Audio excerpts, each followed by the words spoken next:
At 93, a frail grandmother shocked her entire family when she reached beneath her bed and pulled out a dusty, yellowed envelope sealed for 70 years.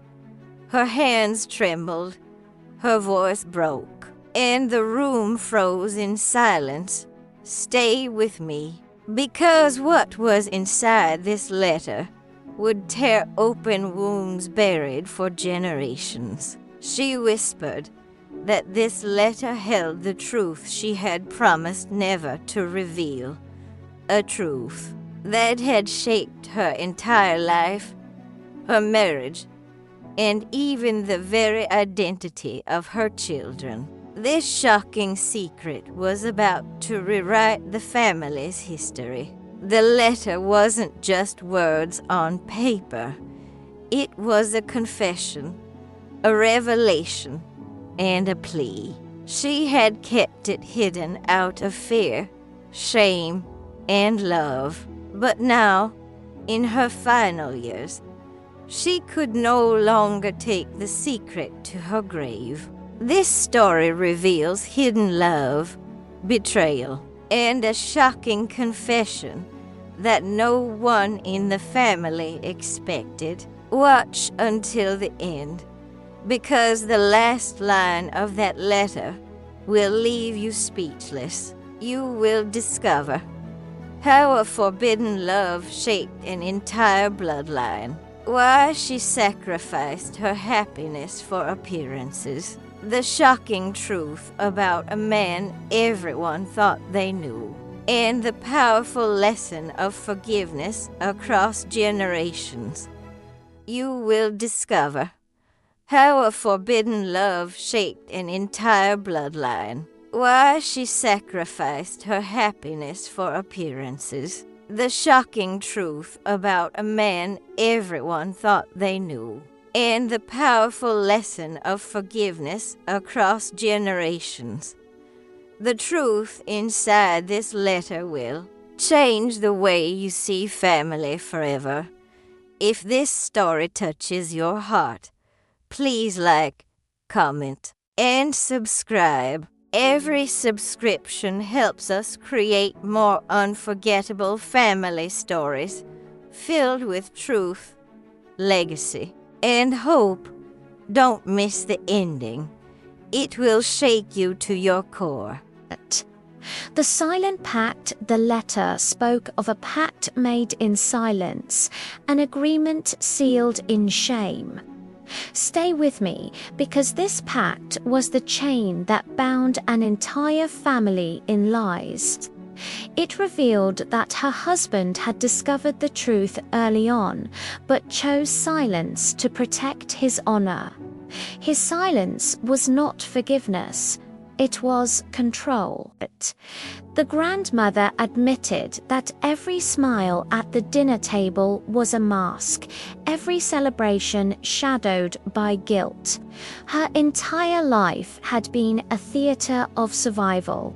The son clenched his fists, realizing he had grown up in a home built on secrecy.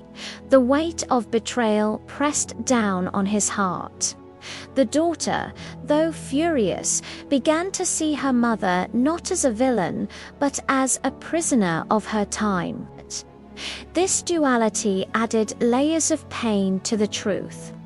The letter described how the other man lived nearby, always close, but never allowed to claim what was his. Every encounter was a dagger of silence. The grandchildren whispered among themselves, questioning their entire identity. Their legacy now seemed fragile, like glass ready to shatter. The grandmother cried, confessing she had hoped the secret would die with her. But truth, once written, never truly dies. Her voice broke as she asked, "Do you hate me now?" The room answered only with silence. The silence itself was more painful than words. But the letter promised even darker revelations still hidden in its final pages. The next chapter reveals that shadow. The second betrayal, the letter shifted tone, darker, heavier, as if the ink itself carried sorrow. Stay with me, because this next betrayal was far worse than the first. It revealed that another child had been conceived, but not born into the world they knew. This hidden life changed everything. The grandmother confessed through sobs that she had carried a second pregnancy in silence, one that ended in tragedy. Her grief had been hidden beneath layers of strength. The son's anger faltered, replaced with shock. He realized his mother had carried not just secrets, but unbearable loss. This softened his rage into confusion. The daughter took her mother's hand, tears falling freely. "You carried this pain alone?" she asked. For the first time, her anger bent toward compassion. The letter spoke of the man's desperation, how he had begged to claim at least one child, but society's chains held them both captive. This was not just betrayal, it was imprisonment by culture. The grandchildren felt the tragedy ripple into their own lives. Their history was no longer just theirs. It was the story of generations silenced by shame. The grandmother whispered, "I thought silence would protect you. Instead, it cursed us." Her regret filled the room like smoke. The family realized this secret wasn't about love or betrayal alone. It was about survival in a world that punished women for choices they never had. This recognition changed their perspective forever. But the letter still held one last, shocking confession that would shake their entire bloodline. The next chapter reveals that truth. Lil, the bloodline revealed the ink on the final pages, revealed the truth no one dared imagine. Stay with me, because this revelation would destroy their family tree. It declared that not one, but two of the grandmother's children were fathered by the man she loved in secret. This revelation turned suspicion into undeniable truth. The son collapsed into a chair, his identity fractured. His very name no longer belonged to him. The daughter wept, realizing that the man she thought was her father might have been a stranger in blood. Her world fell apart in a single sentence. The grandmother begged them to understand. Blood does not make a family. Love does. But her plea fell against walls of rage and grief. The grandchildren cried, asking, "Who are we then?" The legacy they carried dissolved before their eyes. Their lineage had become a question mark. The letter ended with a warning. "Do not repeat my silence. Secrets destroy. Truth, no matter how cruel, frees." This final line carried the wisdom of tragedy. The grandmother fell back in her chair, exhausted, her body frail, her soul unburdened.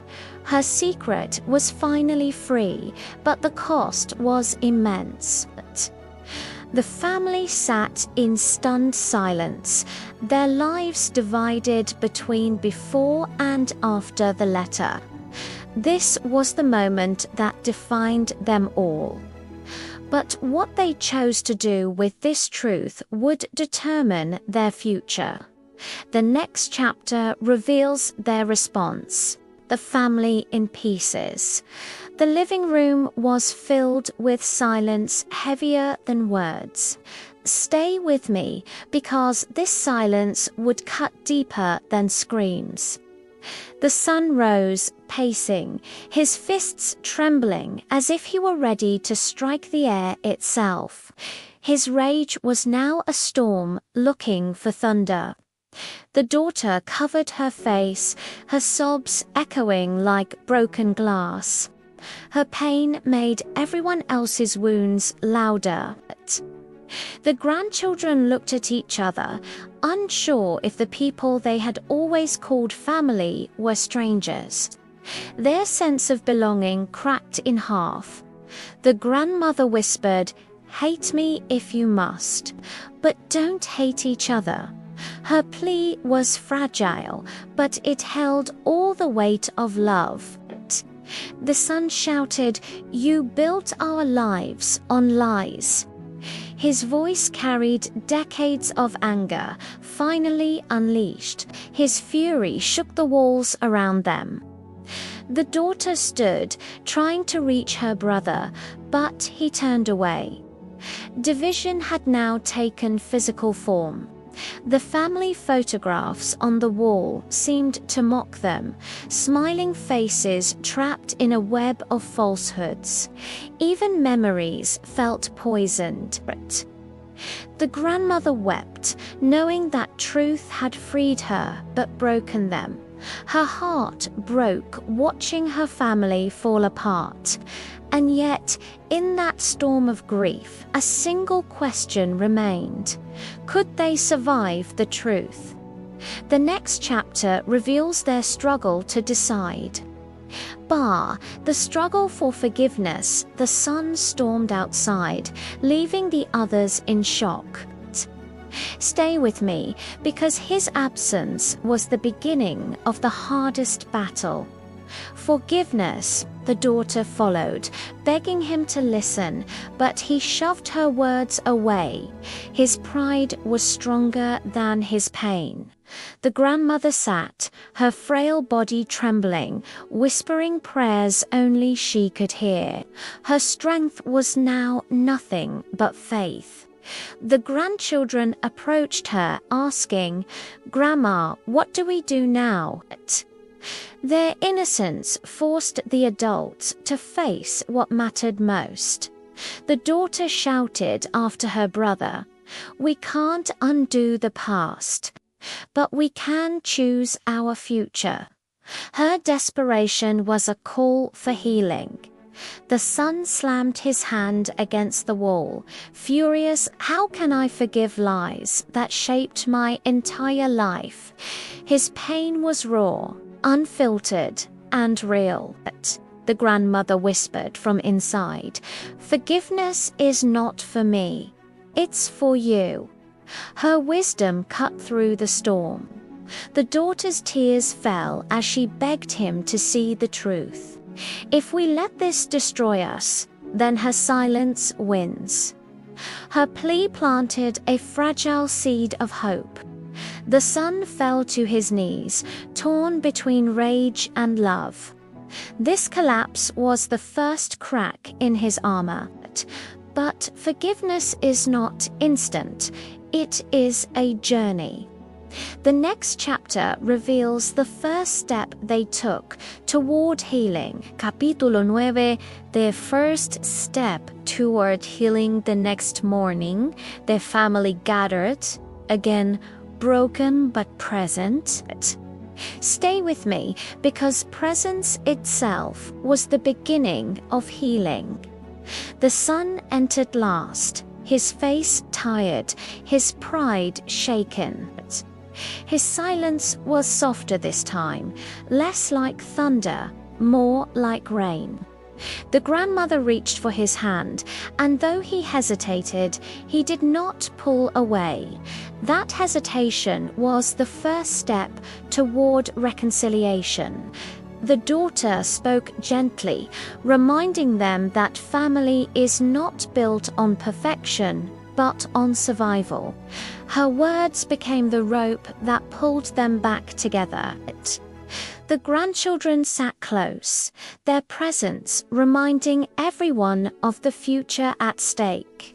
Children became the reason to heal. The son finally whispered, "I don't forgive you. Not yet, but I don't want to lose what's left of us." This fragile statement carried the weight of love unspoken. The grandmother's tears fell, relief mixing with sorrow. Her burden was lighter, though the scars remained. The daughter held both her brother's hand and her mother's, creating a circle of connection. This small act rebuilt what had been broken. The family breathed together, not in harmony yet, but no longer in war. This fragile peace was their first victory. And still, the road ahead was long, filled with pain and hope in equal measure.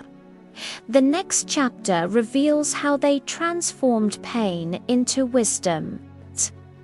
The weight of legacy, the family sat in the quiet of dawn, the letter resting on the table like a shadow that refused to fade. Stay with me, because this chapter reveals the weight of legacy. The son stared at the paper, realizing it carried not just truth, but also the responsibility of what to do next. The burden was no longer just his mother's. The daughter whispered, "If we pass this silence to our children, then the curse continues." Her clarity turned pain into direction. The grandchildren listened closely, their young eyes wide. The next generation was already absorbing the lesson. The grandmother's voice was frail but steady. Truth hurts, but lies destroy. Her words carved themselves into their hearts. The son clenched his fists, then opened them, letting go of anger. This small gesture was his silent promise to change. The daughter declared, "We must choose to live by truth, no matter how cruel." Her determination became the family's anchor. The letter, once a weapon, now became a lesson. Its power was shifting from destruction to wisdom. The family understood that legacy is not blood but choice. This realization reframed their entire identity, and with that, they began to imagine a future no longer chained by secrets. The next chapter reveals how they acted on this truth. She, the choice to speak the daughter, took the letter and placed it in her journal. Stay with me, because what she chose to do next turned tragedy into testimony. She decided the story must not be buried again. "We will not hide this truth," she said firmly. Her courage became the family's voice. The son hesitated, fearing shame, but slowly nodded. His acceptance was the hardest victory of all. The grandmother smiled faintly, proud that her suffering would become wisdom. Her relief was bittersweet. The grandchildren promised to carry the lesson, vowing never to repeat the silence of the past. The cycle was already breaking. The daughter suggested sharing the truth with the wider family, so no one would live in ignorance. Her vision extended healing beyond their home. The son warned, "Some will hate us for this," but the daughter replied, "Better hate us for truth than love us for lies." Her words struck with undeniable force. The grandmother's hand trembled as she blessed them, saying, "You will live free where I lived in chains." Her blessing was the closing of her wound. The family gathered, united in fragile but real strength. This unity was their shield.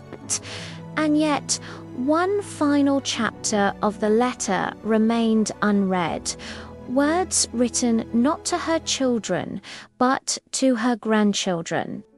The next chapter reveals those lines. Shira, the message to the future. The daughter unfolded the last page. The ink faded, but the words clear. Stay with me, because these final lines were not for the past, but for the future. The letter addressed the grandchildren directly.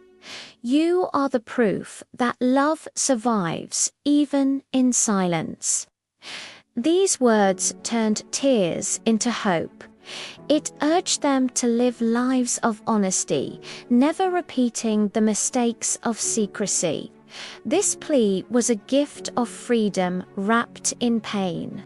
The grandchildren cried, realizing the message was a bridge from the past to their future. Their lives would not carry the curse. The son looked at them and said, "We endured this pain so you would not have to." His voice carried both sorrow and pride. The grandmother smiled weakly, her eyes closing as if a lifetime of burdens had finally lifted. Her peace filled the room. The daughter kissed her mother's forehead, whispering, "Your truth set us free." This act sealed the cycle of reconciliation. The family held hands, united across generations, bound not by lies, but by truth. This unity was the true inheritance. The letter, once hidden under a bed, now became the foundation of their future. The symbol of pain had become a beacon of wisdom, and so the family embraced the dawn, carrying truth into a new day. The next chapter reveals how they turned this into legacy. The healing begins the days after the revelation were heavy, but something had shifted. Stay with me, because this chapter reveals how wounds begin to heal. The son, once consumed by rage, found himself sitting beside his mother's bed, watching her breathe peacefully for the first time in decades. His anger had begun to dissolve into compassion. The daughter organized family gatherings, determined to keep everyone together. Her strength became the glue that held them all. The grandchildren asked endless questions, and this time the adults answered with honesty. Truth became their new language. The grandmother's health declined, but her spirit grew lighter. Her release of the secret had freed her soul. The son whispered one night, "I may never forgive fully, but I will not let bitterness kill me." This vow marked the first step of his healing. The daughter embraced her mother, grateful that she had chosen truth before it was too late. Her gratitude softened the edges of grief. The grandchildren wrote letters of their own, promising to carry honesty into their futures. Their innocence turned the story into hope. The family, though scarred, began to laugh again. This fragile joy was the proof of resilience, and yet the grandmother still had one last gift for them before leaving this world. The next chapter reveals it. Capítulo 14 menos de Final Gift. On her 94th birthday, the family gathered, expecting sorrow but finding a moment of grace. Stay with me, because this gift would define her legacy. The grandmother handed each of them a small box. Inside were objects from her past photos, trinkets, and letters she had written but never sent. Her silence was now replaced with voice. The son found a photo of her smiling with the man she once loved. For the first time, he did not feel rage, only sadness for what was lost. His heart was opening. The daughter found a diary page filled with prayers for her children's happiness. This proof of her love softened even her deepest resentment. The grandchildren found stories written just for them, filled with lessons about truth and courage. Her wisdom became their inheritance. The grandmother said, "My last gift is not these boxes, but the freedom to live in truth." Her words turned into the family's compass. Tears flowed freely, but they were no longer tears of pain alone. Grief had become gratitude. The son embraced his mother, something he thought he would never do again. Forgiveness had begun to bloom. The daughter whispered, "Your truth gave us life." Her words sealed the bond of love and legacy, and in that moment, the family was reborn. The final chapter reveals her farewell. Capítulo 15, The Farewell, a few months later. The grandmother passed away peacefully in her sleep, the letter resting beside her bed, no longer hidden but honored. Stay with me, because her farewell was not an end, but a beginning. The family held a memorial, not of shame, but of truth. They spoke her name with respect, not whispers. The son delivered a speech, saying, "My mother's silence hurt us, but her truth healed us. We are free because she was brave." His words echoed with dignity. The daughter read aloud the last lines of the hidden letter. "Truth frees even the dead." Her voice carried his words into eternity. The grandchildren placed her small boxes of memories into her casket, symbols of a life no longer burdened. Their act honored her courage. The community, once shocked, now admired the family for their resilience. Their story became a lesson for others. The family gathered that night around the same table where the truth had been revealed. Their unity was the real inheritance. The son raised a glass, his voice steady, to truth, to family, and to the freedom we choose. His toast sealed their new beginning. The daughter smiled through tears, saying she walked into the grave lighter than she lived. Her words became their comfort.